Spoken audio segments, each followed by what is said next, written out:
اعوذ باللہ من الشیطان الرجیم بسم اللہ الرحمن الرحیم۔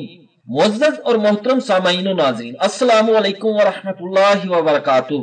دوستو، دعا ہے کہ دوران بیان ہونے والی کمی بیشی، غلطی، کوتاہی اور زبان کی لغزش کو اللہ تبارک و تعالی اپنی بے مثال رحمت کے سبب معاف فرمائے، آمین ثم آمین۔ حضرت عبداللہ بن مبارک رحمۃ اللہ علیہ کی زندگی کے حوالے سے ایک واقعہ آپ ناظرین و سامعین کے لیے پیش خدمت ہے۔ حضرت عبداللہ بن مبارک رحمہ اللہ تعالی جوانی میں کسی عورت کے ساتھ تعلقات بنا بیٹھے۔ وہ تعلقات اس حد تک بڑھے کہ ایک دن اس سے کہا کہ ملنے کے لیے کوئی وقت نکالو۔ اس عورت نے کوئی رات کا وقت دیا۔ آپ رحمت اللہ علیہ ساری رات اس عورت کے انتظار میں رہے، مگر ملاقات نہ ہو سکی۔ اسی حالت میں صبح کی اذان ہو گئی۔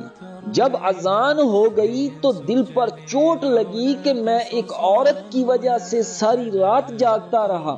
دوسری بات یہ کہ اس عورت سے ملاقات بھی نہ ہوئی۔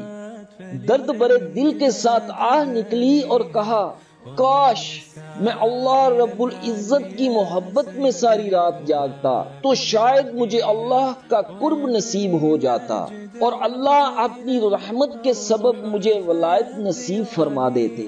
اس سوچ اور تڑپ کے ساتھ دل میں پکی توبہ کر لی اور علم حاصل کرنے کے لیے علماء کی ایک بستی کی طرف چل پڑے۔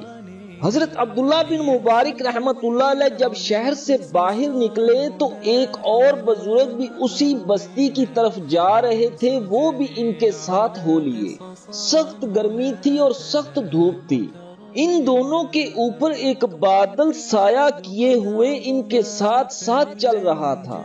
حضرت عبداللہ بن مبارک رحمہ اللہ تعالی یہ سمجھتے رہے کہ اس شیخ کی برکت ہے کہ بادل کا سایہ ہے، اور شیخ بھی یہی سمجھتے رہے کہ اوپر اللہ کی رحمت کے سبب بادل کا سایہ ہو رہا ہے۔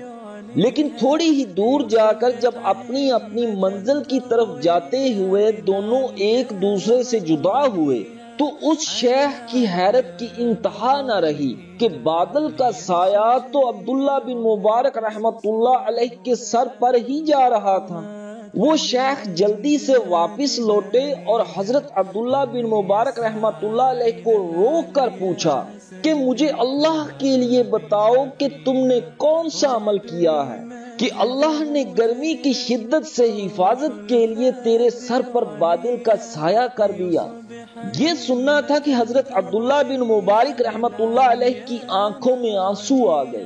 کہنے لگے کہ میں نے ایک گناہ سے سچی توبہ کی ہے اور میں نیک بننے کے لیے علماء کی بستی کی طرف چل رہا ہوں۔ بس یہی ایک عمل ہے، شاید میرا یہ عمل اللہ تبارک و تعالیٰ کے ہاں قبول ہو چکا ہے۔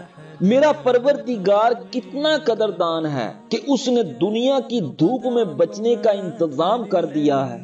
میں اللہ کی رحمت سے پر امید ہوں کہ وہ جہنم کی آگ سے بھی مجھے محفوظ فرما دے گا۔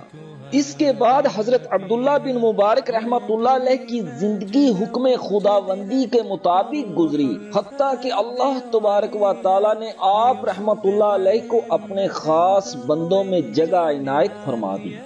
سبحان اللہ۔